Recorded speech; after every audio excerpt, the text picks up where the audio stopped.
Hi, welcome to the Also Called podcast, where we're asking hard questions about our place in this hectic world.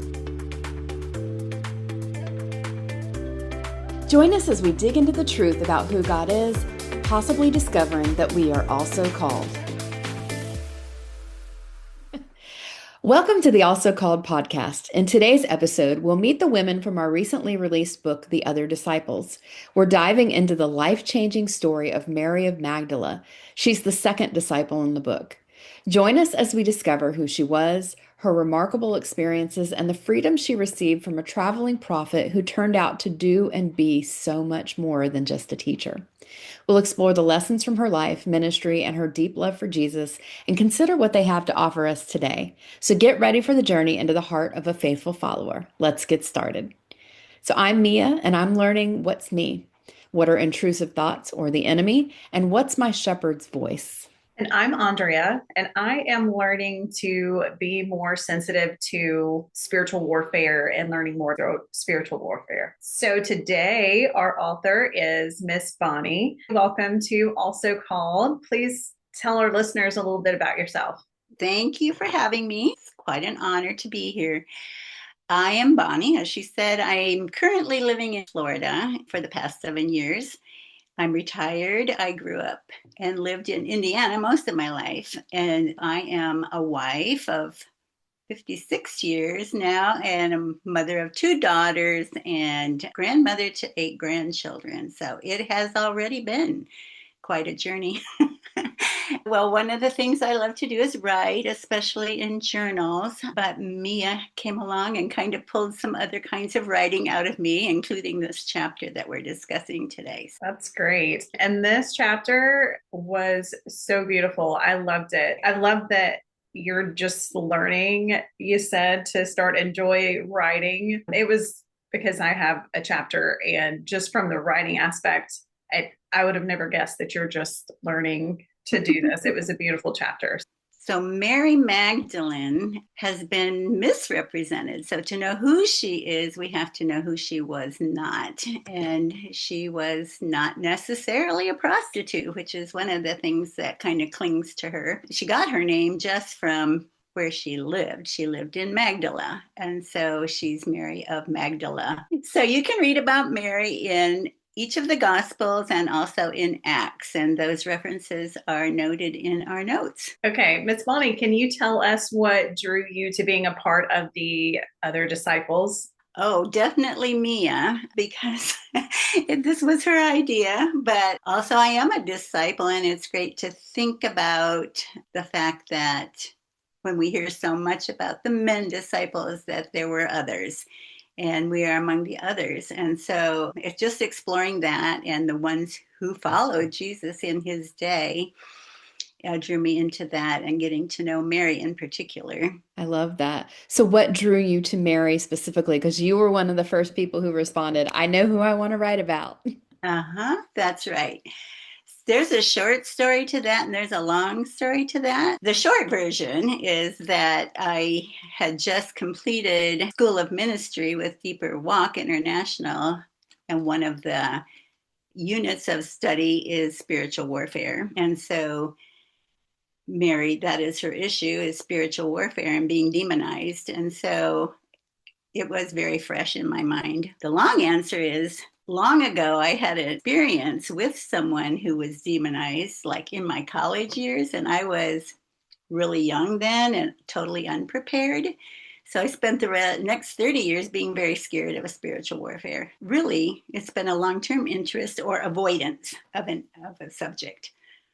So getting to the practical, the technical of writing, what did you enjoy most about writing? So writing was really interesting, because when you start writing about someone or something, then you take a closer look. You have to look more deeply into the character, and just the writing process is pretty fun, choosing words and definitions of words and exploring meanings more deeply. So from the knowing the character better and just the writing process, it's a very enjoyable experience. So tell us about writing the fictional story. I absolutely loved that piece. I had a lot of help with that. I will give Mia some credit there. But the seeds of the idea really came from life, from looking around me. Part of the story, too, was the counseling session, how she was led to prayer ministry. So I recently took a course on complex trauma, and also just with Deeper Walk, the listening prayer part of counseling and how that was done. So the way we wrote the fictional story, that she finally found some help that really helped her through Jesus being present. When I was reading over your chapter, I took a bunch of screenshots so that I can go back. You list so many books or organizations that I personally am super interested in learning more about. So thank you for sharing those. And I was just going to say how much doing Emmanuel journaling and Emmanuel counseling with you has changed my life. I've done therapy and it has been amazing, but therapy inviting Jesus in is like life changing. So, Bonnie, you have Because just been amazing. Jesus is there, that's why. Yeah. Of course, he always is, but somehow acknowledging that, making it primary. Asking him the questions and giving him the space to Yeah. respond.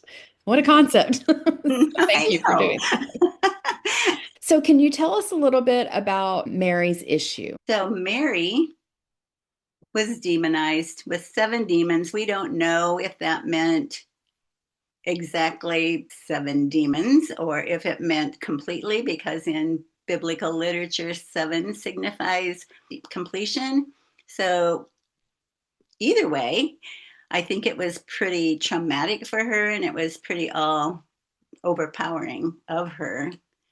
So we're not told, how she became demonized. We're not told exactly how she experienced the symptoms or the consequences of that. But I think we know that it was not a good way to live. And she was very much in need of Jesus, of meeting him. One of the things you covered in your chapter is what was available to her prior to Jesus. So, can you talk to us a little bit about what were the standard practices for either mental health or demon possession at that time? Demonization was pretty common or acknowledged in those times. Jesus ministered to many people by casting out demons, and other people tried as well. So we know that the demonized man in Gennesaret had been chained and isolated and put wasn't it in the burial grounds? So, isolation for sure, chaining, and then to try to get the demons out, some things that they did were pretty brutal too, including trephining was the practice of creating a hole in the brain and trying to get the demons out of your brain. Pretty severe treatment. Where her options were pretty brutal Right. in that time. So, what Jesus had to offer probably looked really good. I'm thinking so, yes. We can imagine what Mary's life might have been like before she met Jesus, because the spirits are oppressive. They act out like having to bind someone.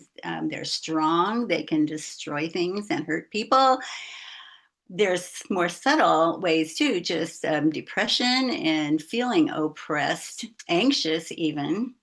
Really, all the negative emotions could be used, I think, to describe when a demon takes charge of our emotions. It's not a pretty picture. I'm sure that's probably the way people experience it a lot today without even realizing that's what they're experiencing.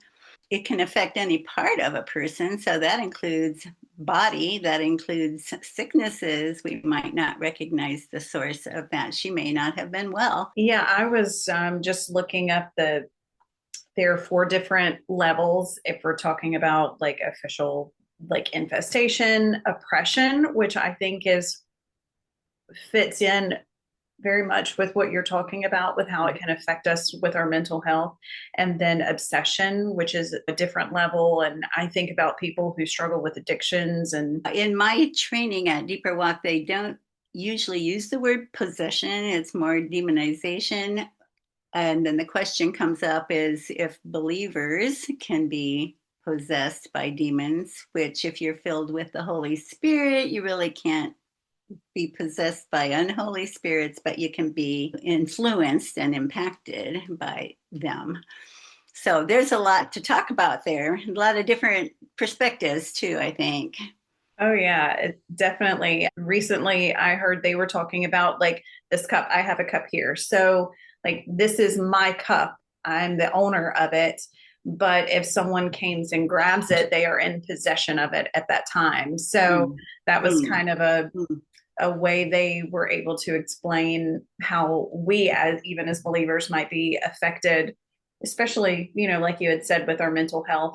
We can see that influence because there may be some sin in our life or some agreement. Satan is the father of lies, and so we may come into agreement with some intrusive thought and we start believing that about ourselves, and then that affects the way we act. which kind of begs the question was, how did Mary become demonized? Which we don't know the answer to that question exactly, but we do know that the culture she lived in, the Roman culture, was a culture that worshiped many gods and false gods and not the true God. And so being in that culture, there would have been many opportunities for her to contact someone. I just came across a book of fiction about Mary Magdalene, and it went into a story of how that might have happened to her as even a small child. That was interesting to read. So, and we had our own explanation of how that might have happened. So, we don't know. We know that, like you said, if we are living in the darkness, lives of sin, hanging on to our ways of living that are not of God, that's an open door, right? I mean, we just don't need to go there. I've recently started listening to a podcast called The Exorcist Files. It has a Catholic priest who is an exorcist, and part of the podcast, they do dramatized versions of his case files, but sometimes they are just talking about spiritual warfare. So one of the co-hosts is a Protestant, so it's not just some people may be turned off if they feel like they have to plug into one denomination over the other, but like all different perspectives are represented. But they talk a lot about, oftentimes during exorcisms there are multiple demons there, and the first one that they encounter is usually like the weaker one. I love the podcast and it's very interesting and I've learned a lot about it. So there very well may have been 7 demons that Mm-hmm. were exorcised from her. So that's really interesting to me. Can you talk a little bit about how much did trauma possibly play a role into Mary's life? Okay, trauma is anything that overwhelms us, that takes us beyond our capacity to deal with on our own. So for Mary, what was that? She may have, I'm sure the experience of being demonized in itself is traumatic. So that would have introduced a lot of trauma. And I guess what I know about trauma is when it happens, in the pain of that, in our broken hearts, usually, then along come the seed sowers. There comes Satan trying to make us believe things that aren't true, because why would that have happened if God was good, for example? So then he plants seeds of lies to us, which, if we believe, produce fruit. But if we are in the Word or we're walking with God, when those things happen, when trauma happens to us, and we immediately turn to Him, listen from Him, and the effects of the trauma is much less impactful. We can recover from it more quickly. Do you want to tell us a little bit about what Jesus did for her?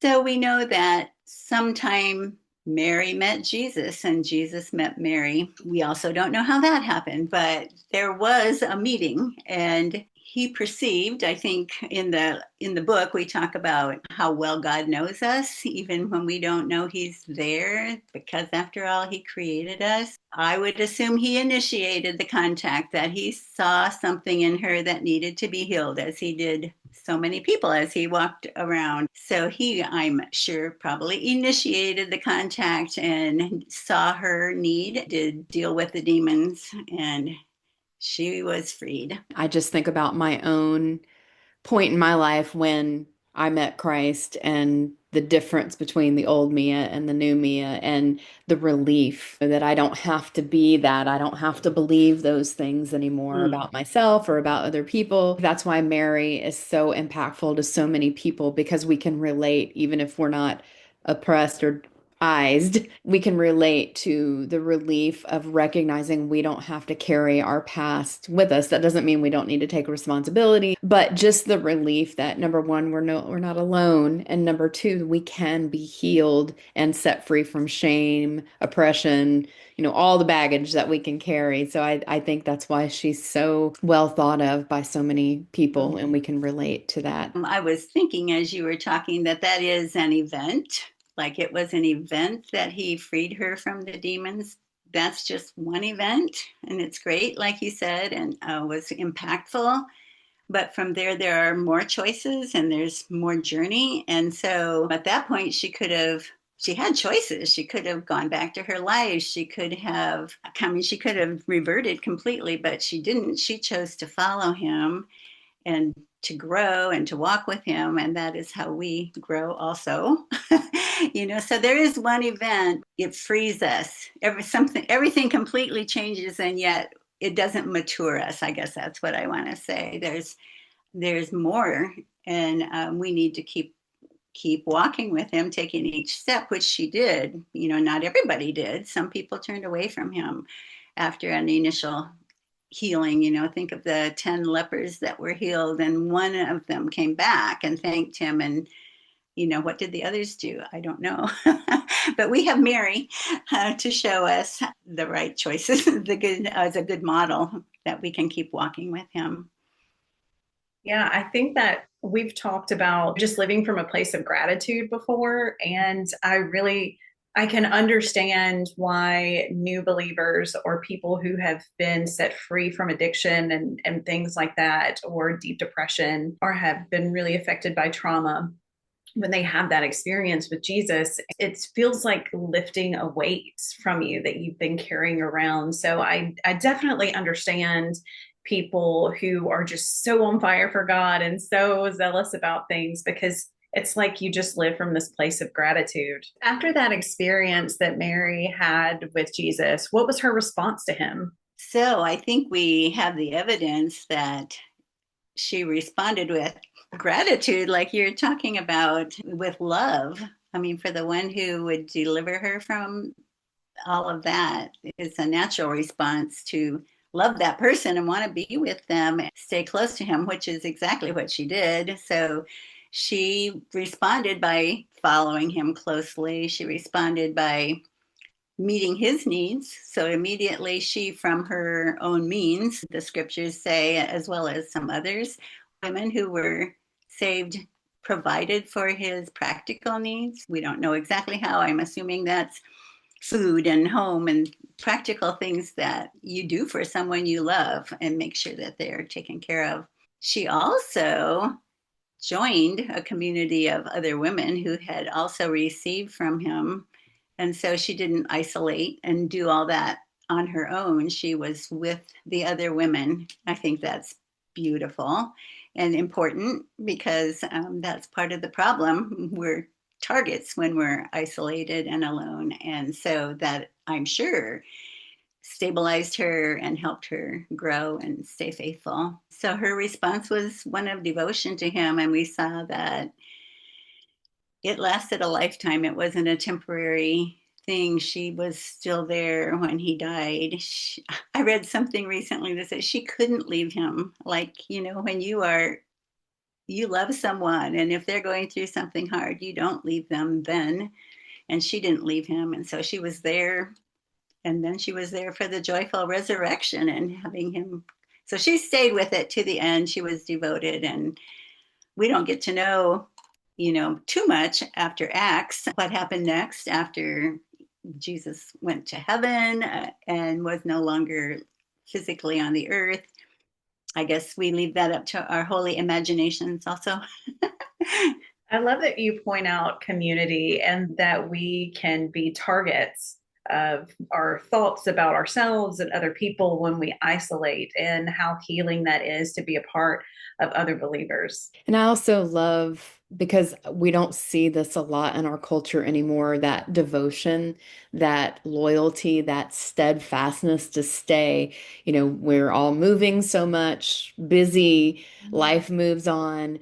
But I love in your chapter how you really paint a picture of someone who is so grateful that she can't help but stay with him and help him and get his word out and be a support system. Well, he took her out of her misery and he called her to ministry. I like that he didn't leave her where she was either, that he had plans for her, good plans for her, to use her. He gave her a great assignment at the resurrection to go tell the other disciples that he was alive. So that had to be a moment of joy. I love that Anne Hamilton, an Australian writer that I really like her stuff. What she said that Mary was a watcher. She was a witness to everything that happened. And I think about during that time, women's testimonies weren't valid in court. So, why would he allow a woman to be the witness to some of these things? She was the first one at the tomb that morning, and she got to be the one who ran back to tell the other disciples. And I just wonder at why, other than just he valued her and he loved her. Do you have any other thoughts of why he would allow her to be the witness? Well, I think it kind of goes back to the title of our book, that there are other disciples and they weren't all men. And he includes us. Thank you so much for joining us today. Also Called provides a space for honest conversations about the truth of who God is, who we are, and the relationships He wants us to have with Him, each other, the church, and ourselves. This episode was just the start of the conversation. Be sure to check the show notes for extra resources to go further. You can also find our social media sites to join the discussion. Don't miss our next chat by subscribing to our YouTube channel or wherever you listen to podcasts. Also Called is part of Bible and Pop Culture, a crowd-funded nonprofit that allows us to provide our content to start great conversations for free. You can help us keep doing this by checking out BibleandPopCulture.com or AlsoCalled.org's Donate Subscribe buttons with a one-time gift, supporting us monthly, or sharing us with someone who might like the conversation. Thank you for being a part, and see you next conversation.